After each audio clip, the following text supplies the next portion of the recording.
కాబట్టి కళ్యం అంటే ఉషకాలం, అంటే పొద్దు పోవడానికి, పొద్దు పోవడానికి కాదండి, పొద్దు పొడవడానికి ముందున్న 5 గడియల కాలము మైత్రం అంటే మిత్రుడు దేవతాదిశుడు. ఇక్కడ మసగ చీకటి ఉండగా అని అర్థం అనమాట.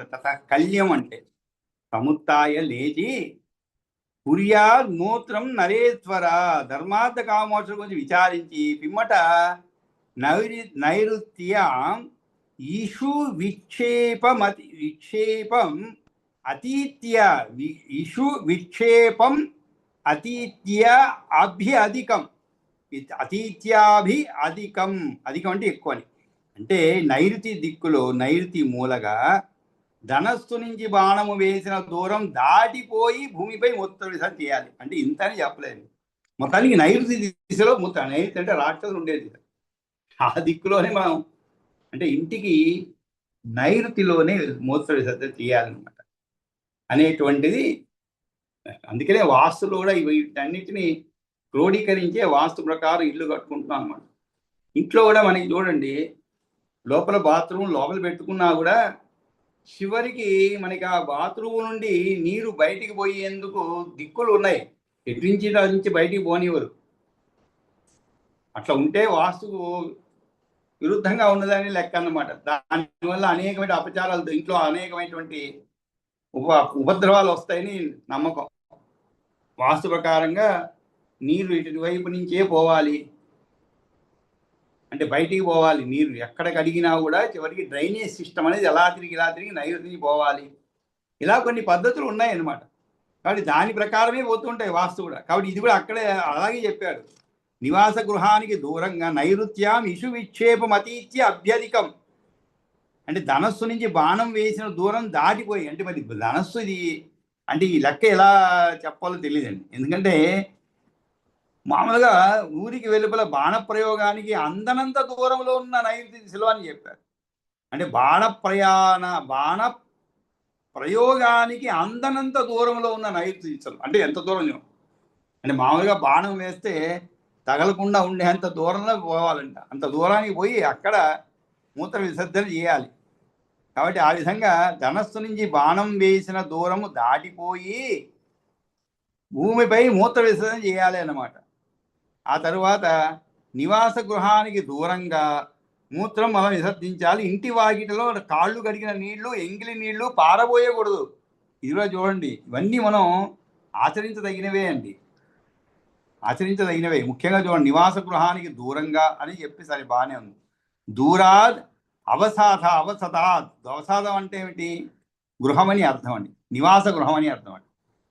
కాబట్టి గృహాంగణమే అంటే ఇంటి ముందు దూరాత్ అవసధాత్ మూత్రం పురీషంచ విసర్జయేత్, పాదావసేచన ఉచ్చిష్టే అంటే ఇంటికి దూరంగా ఈ రెండు జరగాలి. అందుకే పాత రోజుల్లో ఇంటికి కొంచెం దూరంగానే ఉండేవండి బాత్రూమ్స్, అవన్నీ కూడా ఇంటికి దూరంగా విడివిడిగా ఉండేవి.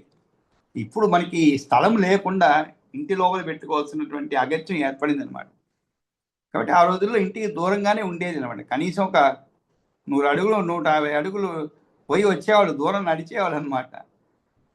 అంతేకాదు పాదావసేచన ఉచ్చిష్టే ప్రక్షిపేత్ నా గృహాంగణే, ప్రక్షిపేత్ నా అన్నారు. నా అంటే కూడదు అని అర్థం అండి. ప్రక్షిపేత్ అంటే పారబోయడం.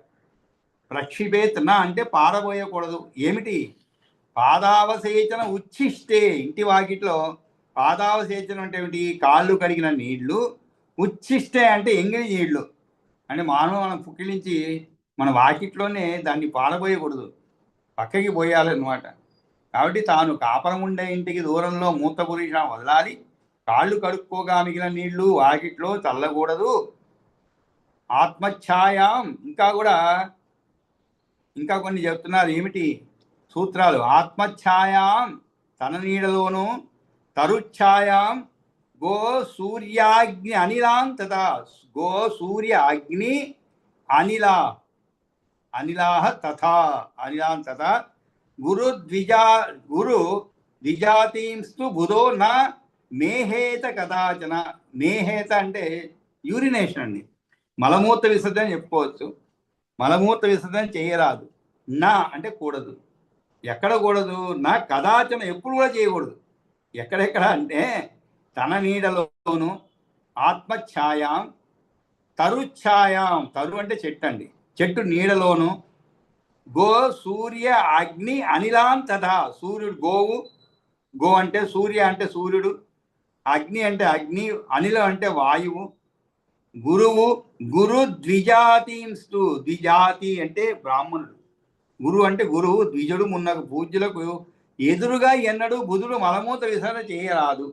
అది అన్నమాట. తన నీడ చెట్టు, తన నీడ చెట్టు నీడల యందు సూర్యునికి, ఆవుకు, అగ్ని, గాలుకు, అట్లే తన గురువు బ్రాహ్మణులకు ఎదురుగా లేదా వారిని చూచుకుంటూ మూత్ర విసర్జన చేయకూడదు. తర్వాత ద్విజాతి నా కృష్టే సస్య మధ్య, ఇంకా కూడా కొన్ని ప్రదేశాలు చెప్పబడిందండి ఎక్కడైతే మనం ఇటువంటి కార్యక్రమాలు నిర్వహించకూడదు. కానీ ఈ రోజుల్లో చెప్పకూడదు ఇవన్నీ, కానీ చాలా ఘోరంగా తయారైపోయామండి మనం ప్రజలు, చాలా ఘోరంగా పబ్లిక్ సెన్స్ అనేది లేదని చెప్పాలి మనం. పబ్లిక్ సెన్స్ అన్ని ముఖ్యంగా మగవాళ్ళకి చెప్పకూడదు, కానీ అసలు లేదు పబ్లిక్ సెన్స్. ఎక్కడంటే అక్కడ ఉమ్ము వేయడం, ఎక్కడంటే అది చేయడమే అనమాట. దానికి ఒక నీతి నియమం అంటూ ధర్మం అంటే ఏమీ లేదనమాట. ముఖ్యంగా బస్సుల్లో పోతూనే ఉంటారు, పని మధ్య రోడ్లో ఉమ్మేస్తుంటాం. అది మన రోడ్డు, మనం నడిచే రోడ్డు. ఈరోజు బస్సులో ఉండొచ్చు, నువ్వు మళ్ళీ రేపు నడిచే పోవచ్చు ఆ దారిలో. కాబట్టి మనకు ఎప్పుడన్నా ఏదైనా ఉపద్రవాలు వస్తేనే, ఏ జ్వరాలు, విష జ్వరాలు, లేకుంటే కరోనా లాంటిది వస్తే అప్పుడు మనకి జ్ఞాపకం వస్తుంది శుభ్రత గురించి, అప్పుడు వస్తుంది అనమాట జ్ఞాపకం వస్తుంది. అది కూడా ఏంటి, గవర్నమెంట్ మొట్టికాయ వేస్తేనే వస్తుంది, మనకంటూ రాదండి. మనకంటూ శుభ్రత లేదు, మనం అనుకుంటాం, కానీ అది కూడా మనం వెనక ఎవరు చెప్తూ ఉండాలి శుభ్రంగా ఉండమని చెప్పి. లేకుంటే అన్నీ చేయవలసిన పనులన్నీ చేసేస్తుంటాం అనమాట. చుట్టుపక్కల అటు ఇటు చూడడం ఎవడు చూడటలేదంటే చేసేయడం. కానీ ఇక్కడ పురుష పుంగవ చెప్తున్నాడు, పురుషర్షభ, పురుష పుంగవ. ఇంకా ఏం చెప్తున్నారు, నా కృష్టే సస్య మధ్యే, నా కృష్టే, కృష్ట అంటే దున్నినా అని అర్థం అండి. నా కృష్టే సస్య మధ్యేవ గోవ్రజే జనసంసది, వ్రజ అంటే మంద అని అర్థం అండి. సస్య మధ్య అంటే ఏమిటి, పంట చేనులోను, దున్నిన పంట పొలమునందు, పైరుల మధ్యలో, ఆవుల మందలో అంటే కొట్టంలో, ఆవుల మందలో కొట్టంలో, ప్రజా సమూహంలో, గోవ్రజే అంటే ఆవుల మందలోను, జన సంసది, జన అంటే జనములు, జన నివాసంలోను, సంసది అంటే నా వర్త్మని, వర్త్మని అంటే ఏమిటి, పదువురు నడిచిపోయే బాట అండి, బాట మధ్యలో. చూడండి, అవి పురాణాల్లో చెప్పబడింది, ఇలా ఉమ్మి వేయకూడదు, మూత్ర విసర్జన చేయకూడదు అని చెప్పి. కాకపోతే వాళ్ళు ఉమ్మి వేయకూడదు అని చెప్పలేదు, కాబట్టి మన వాళ్ళు ఉమ్ముతుంటారు అనమాట. ఎందుకంటే అది చెప్పలేదు కదా పురాణాల్లో, పురాణాలు చెప్పిందే చేయటం లేదు, ఇంక చెప్పండి ఎందుకు చేస్తారు. ఇక్కడ మలమూత్రాలు, ఇక్కడ మలమూత్రాలు అంటే ఇది కూడా ఇంక్లూడెడ్ అండి, ఉమ్మడం కూడా అనమాట. అది చెయ్యకూడదు. ఆవుల మందలోను, జన నివాసాల్లోనూ, మార్గ మధ్యంలో, నదులు మున్నగు తీర్థ ప్రదేశాల్లోను, నా వర్త్మని నా నద్యాది తీర్థేషు, నా నది ఆది తీర్థేషు అంటే నదులు మున్నగు తీర్థ ప్రదేశాల్లోనూ, నా కృష్టి సస్య మధ్యేవా గోవ్రజే జనసంసది నవత్మని నది అధ్యాది తీర్థేషు వృషర్షవ, నీళ్లలోను. అంతేకాదు, నీటి మట్టాలకు చేరువలో, నది, ఏరు, బావి, నడిచిపోయే బాట మధ్యలో, నది, ఏరు, బావి, వాగు మొదలైన నీటి వనరుల గట్లపైన, నా అప్సు నద్యాది తీర్థేషు అని చెప్పడం ఉంటాయి. ఆ తర్వాత ఇంకా కూడా నీటి మట్టాలకు చేరువలో, నా అప్సు నైవ అంబస స్థీరే, అంబస అంటే ఏమిటి, నీరు అన్నమాట. నైవ అంబస స్థీరే అంటే నీరు ఉన్న ప్రదేశాల ఒడ్డున అని అర్థం అన్నమాట. నీళ్ళలోనూ, అదేవిధంగా నీరు ఉన్నటువంటి, నీరున్న ఒడ్డున అంటే ఏమిటి అర్థము, నది, ఏరు, బావి, వాగు మొదలైన నీటి వనరుల గట్ల పైన అన్నమాట. బావి ఉందనుకోండి, బావిలో బయట నిలబడి బావిని నీళ్లు దోరుతుంటారు, కాబట్టి ఆ గట్టులో కూడా మనం ఇటువంటి పనులు చేయకూడదు. వాగు గట్టు చేయకూడదు, నీటిలోనూ చేయకూడదు. నీటి మట్టాలకు చేరువలో ఉత్సర్గం వై పురుషస్య మూత్రస్థితి విత్యం. కాబట్టి ఇట్లాంటి ప్రదేశంలో కూడా, శ్మశానంలోనూ కూడా ఉత్సర్గం అంటే త్యజించడం చేయరాదు. ఏమిటి త్యజించడం, పురీషస్య మూత్రస్య విసర్జనం. కాబట్టి నీరున్న ప్రదేశాల ఒడ్డున, శ్మశానే న సమాచరేత్, శ్మశానే అని చెప్పబడింది. శ్మశానంలో కూడా అటువంటి పనులు చేయకూడదు, శ్మశానంలోనూ మలమూత్ర విసర్జన చెయ్యకూడదు అనేటువంటిది రాజా పురీష విసర్జన వేళ. ఆ తర్వాత సరే, ఆ చేసిన తర్వాత కూడా మనం ఎటువంటి జాగ్రత్తలు తీసుకోవాలనేది కూడా చెప్పారండి.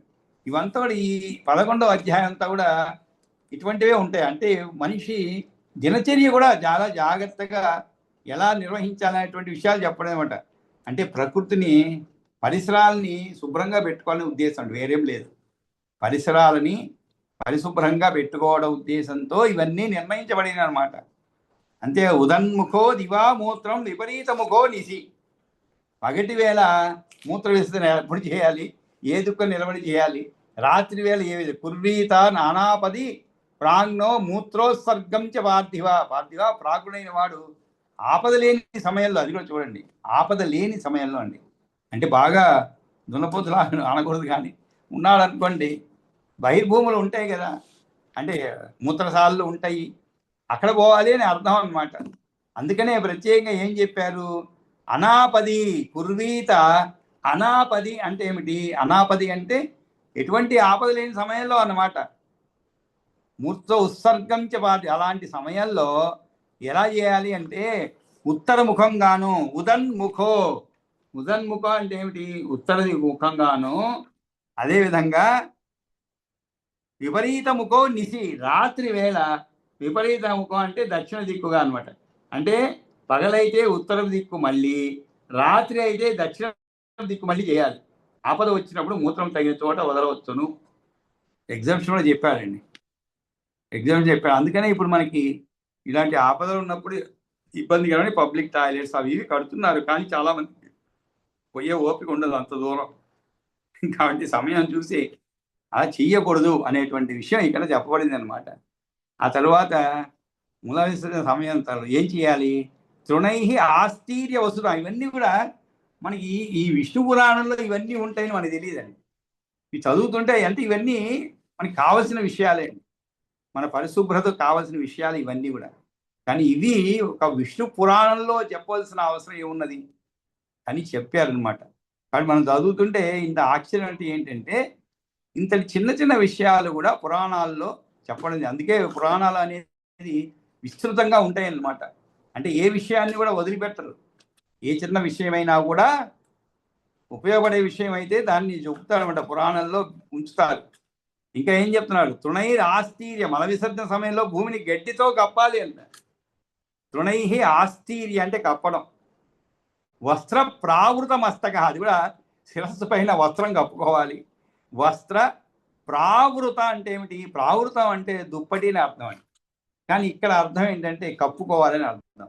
వస్త్ర ప్రావృత మస్తక తిష్టే నాతిచిరం తత్ర నైవ కించిత్ ఉదీరయేత్. అంతేకాదు, అక్కడ ఎక్కువసేపు ఉండరాదు, ఏమీ మాట్లాడరాదు. నా ఉదీర్ కించిత్ నైవ కించిత్ ఉదీరయేత్. నైవ అంటే కూడదని అర్థం. నైవ కించిత్ ఉదీరయేత్. విసర్జన వేళ ఆ చోటు గడ్డి వరతో కప్పి పెట్టాలి. తన ముఖాన్ని, తలను వస్త్రంతో కప్పుకోవాలి. అతడు ఎక్కువసేపు ఉండకూడదు. ఏ ధ్వని చేయరాదు, పలకకూడదు. అంటే మన ఉద్దేశంలో ఇవన్నీ కూడా ఎలాగంటే అండి, పాత రోజుల్లో అంటే పురాణ కాలాల్లో అనుకోండి, అప్పుడన్నీ బహిర్భూములే. మనకి కూడా 20-30 సంవత్సరాల క్రితం కూడా బహిర్భూమి పోయేవాళ్ళు ఉండేవాళ్ళు. కాబట్టి ఆ రోజుల్లో ఇవన్నీ జాగ్రత్తలు ఉండేవి అనమాట. ఎందుకంటే అక్కడ పోయినప్పుడు ఏదైనా మాట్లాడుతున్నాం అనుకోండి, ఏ జంతువు కనిపెట్టేది అనుకో, మీరు అక్కడ శబ్దాన్ని బట్టి అవి మీ దగ్గరికి రావచ్చు, ఏ మృగములైనా, అరణ్య మృగాలు ఏవైనా. అందుకని ఇవి జాగ్రత్తల కోసం తలపైన గుడ్డలు కప్పుకోవటం. కానీ ఇవన్నీ ఈ రోజుల్లో కొంచెం అప్రస్తుతం అనిపిస్తుంది మనకి, కానీ విషయం ఉంది, రాయబడింది కాబట్టి మనం చదువుకుంటున్నాం. ఇవన్నీ చాలా వరకు అప్రస్తుతం అయి ఉండొచ్చు. అంటే ఈ సమయానికి, ఈ రోజుల్లో వీటిని పెద్దగా ఆచరించవలసిన అవకాశాలు రాకపోవచ్చు మనకి. సరే, ఏమీ మాట్లాడరాదు. ఆ తర్వాత పాత రోజులు నాకు తెలిసి కూడా ఉండేదండి. నాకు తెలిసి కూడా మా ఇంట్లో ముసలాయన ఉండేవారు, ఆయన శైవుడు అనమాట. ఆయన బహిర్భూమి పోయినప్పుడు ఆ పాత్రను అక్కడే కడుక్కొని వస్తున్నాడు. ఒక ప్రత్యేక విధానం ఉంటుంది ఆయనకి, అది కడిగేదానికి కూడా, చేతులు కడిగేదానికి కూడా. ఈ ఈ శ్లోకం చదివిన తర్వాత అర్థమైంది, ఆయన చేసింది పురాణాల ప్రకారం చేశాడు ఆ రోజు. నేను చిన్నప్పుడు, అప్పుడు ఎంత 3వ తరగతి 4వ తరగతి చదివేవాళ్ళం, పల్లెటూరులో ఉండేవాళ్ళం. అప్పుడు ఆయన పొద్దున్నే పోయి ఓ చెమ్ము పట్టుకొని వచ్చేటప్పుడు ఆ చెమ్ము కడుక్కొని వస్తుండేవన్నమాట. అది మట్టితో కడిగేవాడు. ఇప్పుడు ఇది పురాణాల్లో అదే చెప్పండి. అది కూడా ఎటువంటి మట్టి ఉపయోగించాలి శుచి చేసేందుకు, శుభ్రం చేసేందుకు అని ఆ విషయాలు చెప్పండి ఇక్కడ. ఏమని? వల్మీక మూషిక ఉత్ఖాతాం. వల్మీక మూషిక ఉత్ఖాతాం మృదు అంతర్జలం తథా శౌచావశిష్టాం గేహాత్స్య నా దధ్యాత్ నా దధ్యా లేపన సంభవాం. అంటే ఆ విధంగా శుద్ధి చేసుకునేందుకు శుద్ధి కర్మలో ఎటువంటిది ఉపయోగించకూడదు అంటే పార్థివ పుట్టమన్ను అన్నారు. వల్మీకం అంటే పుట్టమన్ను అండి. మనకి అందరికీ తెలుసు, మనకి నాగుల చవితి అని వస్తుంది. ఆ నాగుల చవితి రోజు అందరూ కూడా ఆ పుట్టల దగ్గరికి పోయి పాము పుట్టలు పోసి తర్వాత ఇంకా కొంతమంది ఆ మట్టి శరీరానికి పూసుకుంటారు, వల్మీక మట్టి, అది మంచిదని చెప్పి ఇంకా కొన్ని కట్లు కడతారండి దానితో, అది కూడా జరుగుతుంది. కాబట్టి ఇక్కడ కానీ ఇది శుభ్ర చేసుకునేందుకు పనికిరాదు అంటున్నారు. ఏమిటి? వల్మీక మూషిక ఉత్ఖాతం. ఉత్ఖాతం అంటే తవ్విన అని అర్థం అండి, తవ్వినటువంటిది. దేని చేత? పుట్టమన్ను ఎలుకలు తవ్వినట్టి. మూషిక అంటే ఎలుకలు అందరికీ తెలుసు. మూషిక ఉత్ఖాతం అంటే ఏమిటి? మూషికల చేత పుట్టుకలు, పాముల పుట్టలు ఎలుక బొరియల నుండి బయటికి తోయబడిన మట్టి అన్నమాట అది. కాబట్టి శుద్ధి కార్యం కోసము పాముల పుట్టలు ఎలుక బొరియల నుండి బయటికి తోయబడిన మట్టిని, అది మనకి తెలుసు. ఎలుక బొరియలు ఉంటే మట్టి బయటికి తోస్తూ ఉంటుంది, అది లోపలికి పోతూ ఉంటుంది. దాక్కునేందుకు కాలుతో ఏం చేస్తుంది? మట్టిని బయటికి తోస్తుందన్నమాట. అటువంటి మట్టిని కానీ మృదు అంతర్జలం కదా. అంతేకాదు, అంతర్జలం అంటే ఏమిటి? నీళ్లు అడుగున ఉన్న మట్టిని సేకరించుకోవడానికి పూనుకోవద్దు. ఎక్కడ? నీళ్లు అడుగున ఉన్న మట్టిని, నీళ్ళ అడుగున ఉన్న మట్టిని శౌచ అవశిష్టం గేహాచ్య. అంతేకాదు, ఇంకా కూడా చిన్న చిన్న అంతఃప్రాణ్య శౌచావశిష్టాం గేహాచ్య అంటే ఒక ఉపయోగించగా నీళ్ళలోని అడుసు ఒకరు ఉపయోగించగా మిగిలినది నా దద్యాత్ ఉల్లేప సంభవం. నా దద్యాత్ ఉల్లేప సంభవం అంటే ఈ నీళ్ళలోని అడుసు ఉంటుందండి, అంటే ఒకరు ఉపయోగించగా మిగిలింది అన్నమాట. దాన్ని కానీ ఇంటికి మెత్తినది. అంతేకాదు, ఈ చిన్న చిన్న పురుగులు పోగు చేసినది. అంతఃప్రాణ్య అవపన్నాం. అంతఃప్రాణ్యే అవపన్నాం. అంతఃప్రాణి అంటే చిన్న చిన్న పురుగులండి. అవి కూడా ఏం చేస్తాయంటే మట్టిని సేకరిస్తాయి. చూస్తున్నాయి, చిన్న చిన్న గడ్డలుగా చిన్న చిన్నవిగా ఏర్పడుతూ ఉంటాయి అన్నమాట. అవన్నీ కూడా ఈ చిన్న చిన్న ప్రాణులు పోగు చేసింది అనమాట. అదే కాదు, హల ఉత్కాతం. హలం అంటే నాగలండి. హల ఉత్కాతం అంటే నాగలిచే దున్నినది అన్నమాట. అటువంటి మన్ను అంతా కూడా పరిత్యజేత్ మృదో. మృదో అంటే మట్టి అండి. పరిత్యజేత్ అంటే ఏమిటి? వదిలిపెట్టాలి. హి ఏతాహ సకలాహ శౌచ కర్మణి. శౌచం అంటే శుద్ధి, అంటే శుద్ధి కర్మలో ఉపయోగించరాదు వీటినన్నిటినీ కూడా. అంటే ఈ విధమైనటువంటి మట్టిని, అంటే ఇంటిలో అలుకు వగైరా పూతల మిగులు భాగాల నుండి తీసుకొని రాకూడదు. మట్టిని, నీళ్లు అడుగున ఉన్న మట్టిని సేకరించుకోవడానికి పూనుకోవద్దు. అదేవిధంగా ఎలుక బొరియల నుండి బయటికి తోయబడిన మట్టిని తీసుకోకూడదు. శుద్ధి కార్యం కోసం ఇవన్నీ కూడా పాముల పుట్టలు.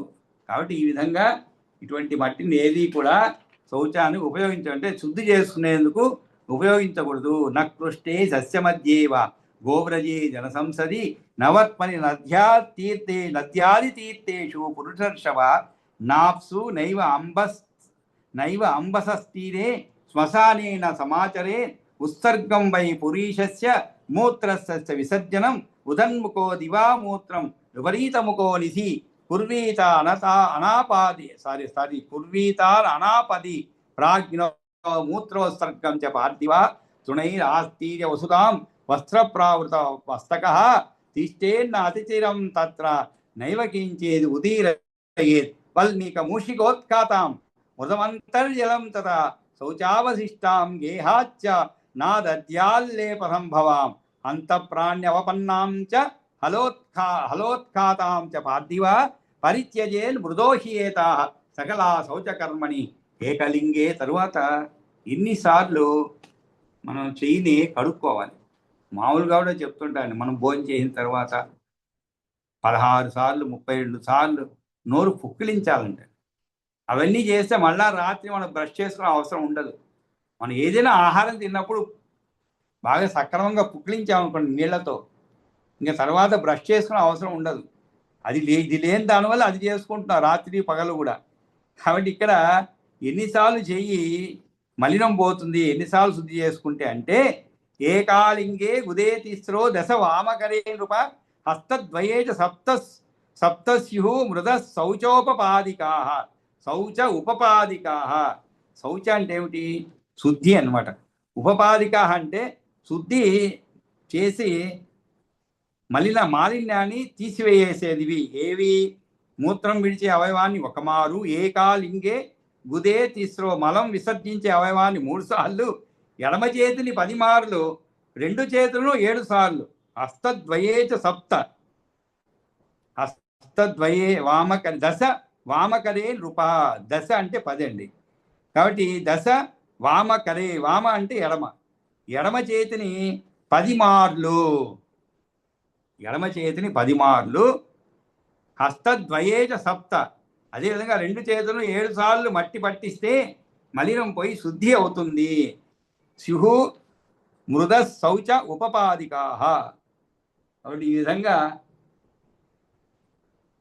1, 3, 10 వంటివి మట్టితో ఏర్పరచుకునే శౌచమును కల్పించుకునే క్రియలు అన్నమాట. కాబట్టి మన్నుతో పురుషలింగము మగ గుదియందు 1 సారి రుద్దుకోవాలి, గుదమనందు 3 సార్లు, ఎడమ చేతిలో 10 సార్లు, 2 చేతిలో 7 సార్లు తిని చేకూర్చే రుద్దుకునే పని జరుపుకోవాలి. ప్రతిసారి నీటితో గడుపుకోవాలి. ఇది శుద్ధి చేసుకునే విధానం అన్నమాట. ఆ తర్వాత అచ్చేన అగంధఫేనేన, అచ్చేన అగంధఫేనేన జలేన అబుద్భుదేన చ, జలేన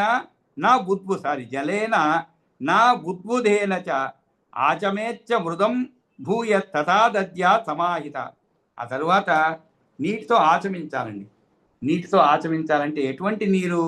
వాసన, నురుగు, బుడగలు లేనటువంటి స్వచ్ఛమైన ఆచమేత్ చ, అటువంటి నీటితో ఆచమించి భూయ తదా దద్యా సమాహిత. అంతేకాదు, మళ్ళీ మట్టిని జాగ్రత్తగా తీసుకొని పట్టించుకోవాలి. ఈ విధంగా శుద్ధి చేసుకుంటే, ఆ రోజుల్లో సబ్బులు లేవు కదండి, హ్యాండ్ వాష్లు లేవు. కాబట్టి ఇటువంటి మట్టితోనే శుద్ధి చేసుకునే వాళ్ళనమాట.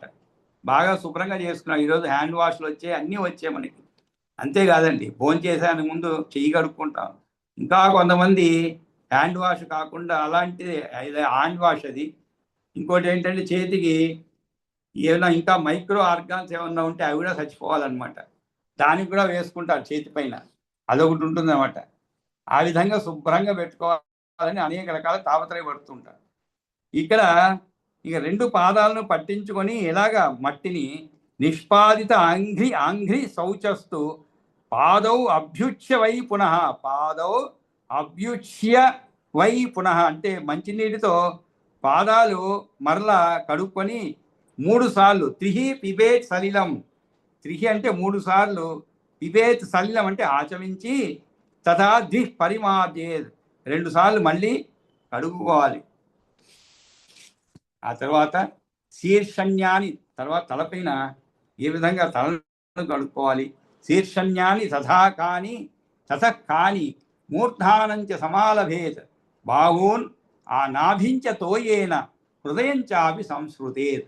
బాహు నాభించ తోయేన హృదయం చాపి సంస్పృశేత్. సంస్పృశేత్ అంటే బాగా తాగటం. ఏమి తాగాలి?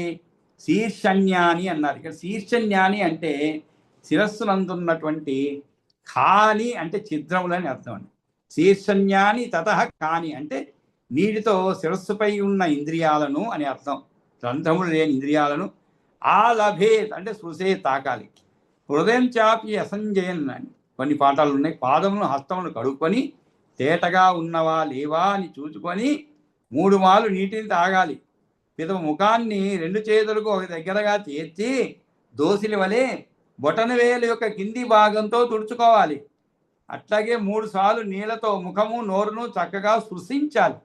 బాహు నాభించ తోయేన హృదయం చాపి సంస్కృతి. దాని తర్వాత బొటన వేలుతో లేక చూపుడు వేలుతోనైనా ముఖమును ముఖ రంధ్రములను దాని వెనక బొటన వేలు, ఉంగరపు వేలు, అనామికలతో కండ్లు చెవులను మాటికి రుద్దుకోవాలి. చిటికెన వేలు బొటన వేలతో బొడ్డును, ఛాతీ పైన హృదయ భాగాన్ని అరచేయితో రుద్దుకోవాలి. అన్ని వేలతో తలకాయను, వెన్నును, పిదప 2 బాహువులను వేళ్లతో కూడిన అరచేతులతో రుద్దుకోవాలి. చూడండి మన స్నానమే, అందుకే మన పూర్వీకులు చెప్పారు, శీఘ్ర స్నానము దీర్ఘ స్నానము శీఘ్ర భోజనం అని. అంటే బాగా రుద్దుకొని స్నానం చేయాలన్నమాట. మనం ఏం చేస్తున్నాము, స్నానం చేసేటప్పుడు ఎక్కడ లేని పనులు వస్తాయి మనకి, వేగంగా ఏదో 2 చెవులు పోసుకుంటా వచ్చేస్తుంటాం అనమాట. కాబట్టి పురాణాల్లో కూడా చెప్పబడింది ఎలా స్నానం చేయాలనే విషయం కూడా ఇక్కడ చెప్పబడింది అనమాట. ఆ తరువాత ఆచాంతస్తు తతఃకుర్యాత్, ఆచాంతస్తు తతఃకుర్యాత్ పుమాన్ కేశ ప్రసాదనం. కేశ ప్రసాదనం, ప్రసాదనం అంటే అలంకరించుకోవటం. ప్రసాదనం ఎలాగా, పుమాన్ పురుషుడు జుట్టు అలంకరించుకోవాలి. ఆచాంతస్తు తతఃకుర్యాత్, ఈ విధంగా శుద్ధి స్నానం కావించిన పిదప కుర్యాత్ పుమాన్ కేశ ప్రసాదనం, జుట్టు అలంకరించుకోవాలి. అంతేకాదు ఆదర్శ అంజన మాంగళ్యం దూర్వాది ఆలంబనానిచ. ఆదర్శ అంటే అర్థం అండి, ఆదర్శ. అంజన అంటే కాటుక. ఆదర్శ అంజన మాంగళ్యం అంటే మంగళ ద్రవ్యాలని అర్థం. దూర్వ అంటే గరికలండి, గరిక. దూర్వాది ఆలంబన అంటే అలంకరణ సామాగ్రి. అంటే ఆ రోజుల్లో గరికలు కూడా అలంకరణ సామాగ్రి పెట్టుకునేవాళ్ళు. మనం పూలు పుష్పాలు ఎలా పెట్టుకుంటామో ఆ విధంగా పెట్టుకునేవాళ్ళు అనమాట.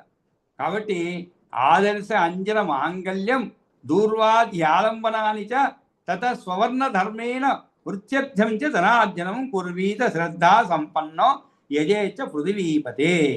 కాబట్టి ఇవన్నీ ఈ విధంగా పొద్దున లేవంగానే కార్యక్రమాలను నిర్వహించుకొని స్నానం చేసి ఆ తరువాత అలంకారం చేసుకొని ఆ తర్వాత ఇంకేం చేయాలి, తత స్వర్ణ ధర్మేణ అంటే సోమ సంస్థలు, అగ్నిష్టోమాది యాగాలు 7, వీటిలో సోమరసమును తిప్పతిగా దేవతలకు ప్రీతిగా సమర్పిస్తారు.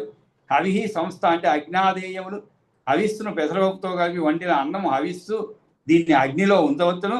ఇటువంటిది అయిన యాగాలు అంటే పాక సంస్థములు మొదలైన అష్టకాదులు. గౌతముడు ఇట్లా చెప్పినాడు, ఏమని, అష్టకములు పార్వణము, శ్రాద్ధము, శ్రావణి, అగ్రహాణి, చైత్రి, అశ్వైతే అను 7 పాక సంస్థలు. ఇక ఆగ్నేదేయములు అంటే అగ్నిహోత్రము, దర్శము, పౌర్ణమాసము, అగ్నేయము, చాతుర్మాసములు, నిరూఢ వస్వంధము, సౌత్రామణి అను 7 సోమ సంస్థలు. అంటే ఇవన్నీ కూడా తన ధర్మాన్ని అనుసరించి చేసుకోవాలన్నమాట. ఈ విధంగా ధనే యతో మనుష్యాణం సత స్వర్ణ ధర్మేణ మహీపతి అటు విమట తన వర్ణ ధర్మాన్ని అనుసరించి జీవనం కోసం ధనం సంపాదించాలి. శ్రద్ధతో కూడుకున్నవాడై యజ్ఞాలు చేయాలి. కుర్వీత శ్రద్ధ సంపన్నో యజేత్ చ అంటే యజ అంటే యజ్ఞం, యజేత్ అంటే యజ్ఞం చేయడం, యజ్ఞాలు చేయాలి. దాంట్లో సోమ సంస్థలు, అవి సంస్థలు, పాక సంస్థలు ధనంపైనే ఆధారపడి ఉన్నాయి. కాబట్టి మనుషులు డబ్బు సంపాదించడానికి యత్నించాలి. మనిషి డబ్బు సంపాదించడం తప్పులేదండి, యత్నించాలన్నమాట. దానికి ఎక్కడో వెనుకాడకూడదు. అయ్యో నేను డబ్బు సంపాదించిన అవసరం లేదు అనుకోకూడదు. డబ్బు సంపాదించాలి. ఎందుకంటే ఏ యజ్ఞం ఏం చేయాలన్నా కూడా ధనంపైనే ఆధారపడి ఉంటుంది కాబట్టి సోమ సంస్థ అంటే సోమ సంస్థలు అంటే అగ్నిష్టోమాది యాగాలు 7, ఇవన్నీ కూడా చెప్పబడింది అన్నమాట. వీటిలో సోమరసమును అంటే తిప్పతిగా దేవతలకు ప్రీతిగా సమర్పిస్తారు. హవిహి సంస్థ అంటే సోమ సంస్థ. హవిహి సంస్థ అంటే అజ్ఞాదేయములు అంటే హవిస్సును పెసరపప్పుతో కలిపి వండిన అన్నము హవిస్సు, దీన్ని అగ్నిలో ఉంచవచ్చు. ఈ విధంగా అనేక రకమైనటువంటి యజ్ఞములు చేస్తారన్నమాట. ఇది ధనార్జన కోసం ప్రయత్నం చేయాలి, దాంట్లో తప్పు లేదనమాట. ఇది తన వర్ణ ధర్మము చెంది ఉండాలి అన్నమాట. ఆ తర్వాత నదీ నద తటాకేషు దేవ ఖాత జలేషు చ నిత్యక్రియార్థం స్నాయీత గిరి ప్రస్రవణేషు చ. నరుడు ఎక్కడ స్నానం చేయాలండి? ఇంట్లో బాత్రూంలో ఏదో 2 బకెట్ల నీళ్లు, లేదు పైనుంచి అంటే కింద నుంచి నీళ్ళే, కాళ్ళ దగ్గర ఉండే నీళ్ళని మనం ఏం చేస్తాము, మన తలపైకి తీసుకొని పోతాం ఓవర్ హెడ్ ట్యాంక్కి. తీసుకొని పోయి మళ్ళీ అక్కడి నుంచి కిందికి దింపుతాం దాన్ని. తమాషా చూడండి, కాళ్ళ కిందనే ఉంటుంది నీళ్లు, దాన్ని తీసుకొని పోయి ఓవర్ హెడ్ ట్యాంక్ అనే దాన్ని పెట్టుకొని, ఓవర్ హెడ్ అంటే మన తలపైన ఉండేది, దాంట్లో నింపుకొని మళ్ళీ అక్కడి నుంచి కిందకి తీసుకొస్తాం. కిందకి తీసుకొచ్చి 2 చెంబులు నీళ్లు తలపైన పోసుకుంటాం, అయిపోయింది. అదే అన్నమాట మనం చేసే స్నానం. కానీ ఎక్కడ చేయాలి స్నానం అంటే నదీ నద తటాకేషు, నదీ నద తటాకేషు దేవఖాత జలేషు చ నిత్యక్రియార్థం స్నాయీత గిరి ప్రస్రవణేషు చ కూపే ఘోద్ధృత తోయేన స్నానం కుర్వీత వా భువి గృహే ఘాధృతరోయేన హి అథవా భువ్యసంభవే.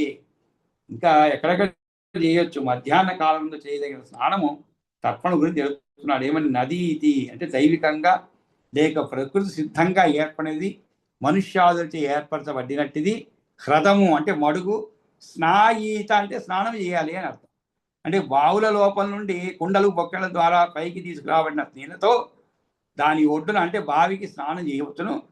అది అందుబాటులో లేనప్పుడు నదిలో నుంచి తీసుకొని రాబడి ఇంటి వద్ద కుండల్లో ఉంచిన నీటితో, చల్లని నీటితో ఇంటి వద్దనే స్నానం చేయాలి.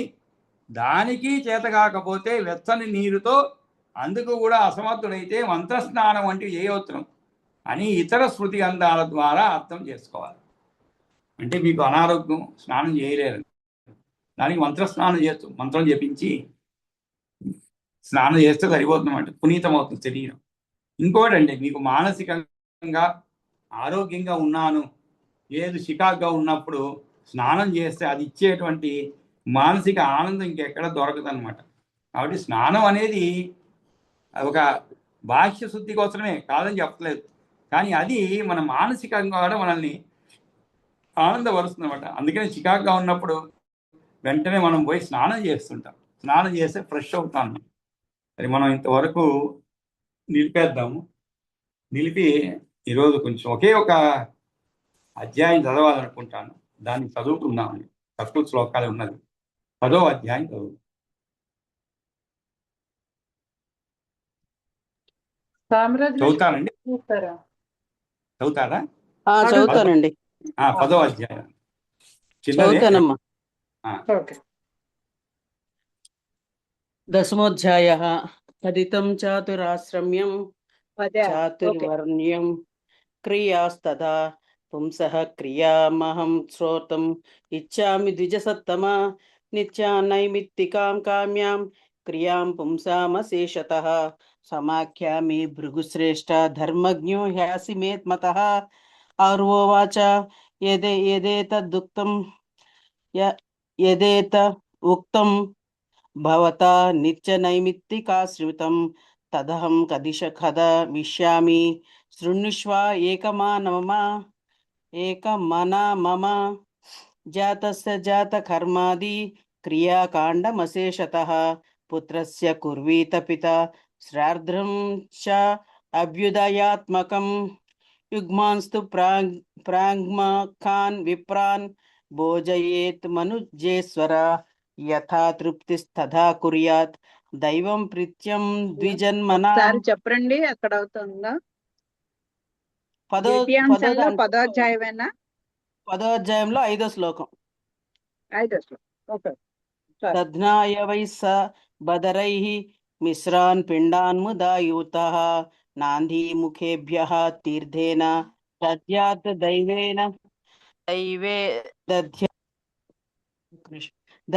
దైవేన పార్థివ ప్రాజాపత్యేన వా సర్వం ఉపచారం ప్రదక్షిణం ప్రకుర్వీత తథా అశేష ఋద్వికాలేషు భూపతే తతస్య నామ కుర్వీత పితైవ దశమే అహని దేవపూర్వం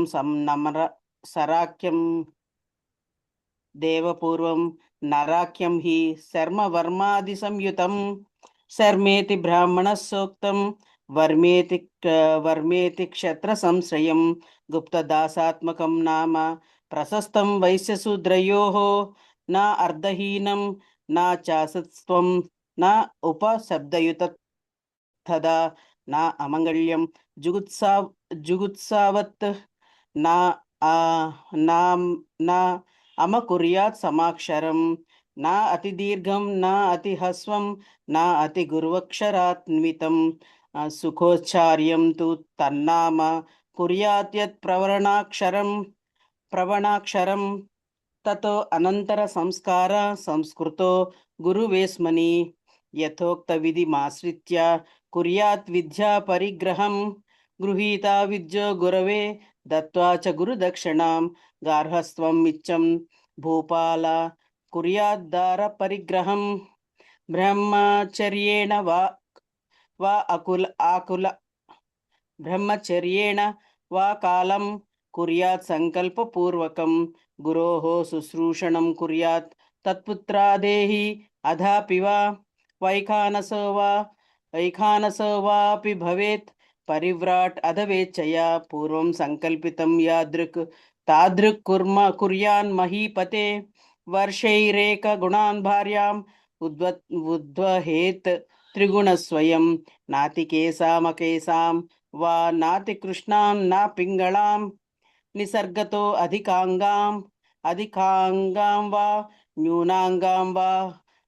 న్యూనాంగాం వాపి నో ద్వహేత్ నా అవిశుద్ధాం సరోమాం వా ఆకులాంజాం వాతి రోగిణీం నా దుష్టాం దుష్టవాక్యాం వా వ్యంగినీం మాతృతః నా శశ్రు వ్రజనం వంతిం నా చైవ పురుషాకృతిం నా గర్గస్వరాం క్షామాం తథా కాకస్వరాం నచ నా అనిస్బంధే క్షణాం తద్వత్ వృత్తాక్షిం నోద్భవో హేద్బుధః యస్యాచ్చ రోమసే జంఘే గుల్బో యస్తాస్య ధోన్నతౌ గండయోః కుపరౌ యస్యాః హా సంచాస్తాం చ నోద్వహేత్ నా అతిరూక్షఛవిం పాండుం కరజామరుణే క్షణాం ఆపీతనహస్తపాదాంచ నా కన్యాముద్వహేద్బుధః నా వామనాం నాతి దీర్ఘాం నా అద్వహేతోత్సమభూరుమం నా అచాతి ఛిద్రం దశనాం నా కరాళముఖీం నరః పంచమీ మాతృపక్షాశ్చ పితృపక్షాశ్చ సప్తమీం గృహస్థస్యోద్వం హేత్కన్యాం న్యాయేన విదితా నృప బ్రహ్మోదైవస్త థైవార్షః ప్రాజపత్యస్తథాసురః గాంధర్వ రాక్షసౌ చాన్యౌ పైశాచశ్చాష్టమో అధమః ఏతేషాం యస్య యో ధర్మో వర్ణస్యోక్తో మహర్షిభిః కుర్వీత దారగ్రహణం తేనాన్యం పరివర్జయేత్ సాధర్మచారిణీం ప్రాప్య గార్హస్త్వం సహితస్తయా సముద్వహేద్ దదాత్యేతత్ సమ్యగూఢం మహత్ఫలం. దశమోధ్యాయ పూర్ణ. స్వస్తి ప్రజాభ్యః పరిపాలయంతాం న్యాయేన మార్గేణ మహీమహీషా గోబ్రాహ్మణేభ్యः శుభమస్తు నిత్యం లోకాః సమస్తాః సుఖినో భవంతు. కాళే వర్షపర్జన్య పృథివీ సస్యశాలినీ దేశోऽयं శోభరహితో బ్రాహ్మణాः సంతు నిర్భయాः అపుత్రः పుత్రిణः సంతు పౌత్రిణः అధనాः సదనాः సంతు జీవంతు శరదాः శతం. కాయేన వాచా మనసేంద్రియైర్వా బుద్ధ్యాత్మనా వా ప్రకృతే స్వభావాత్ కరోమి యద్యత్ సకలం పరస్మై నారాయణ సమర్పయామి. యదక్షపదభ్రష్టం మాత్రాహీనం యద్భవేత్ తత్సర్వం క్షమ్యతాం దేవనారాయణ నమోస్తుతే. విసర్గబిందుమాత్రాణి పదపాదాక్షరాణి చ న్యూనాని చ అతిరిక్తాని చ మత్స్వమయే త్వర. మనం రేపు కలుసుకున్నప్పుడు ఈ 10వ అధ్యాయంలో అదే చిన్న చిన్న దోషాలు ఉన్నాయి. ఈరోజు మరి సమయం అయిపోవచ్చింది కాబట్టి రేపు తెలుసుకుందాం అండి అవన్నీ కూడా. సర్వే జనా దాసోహం.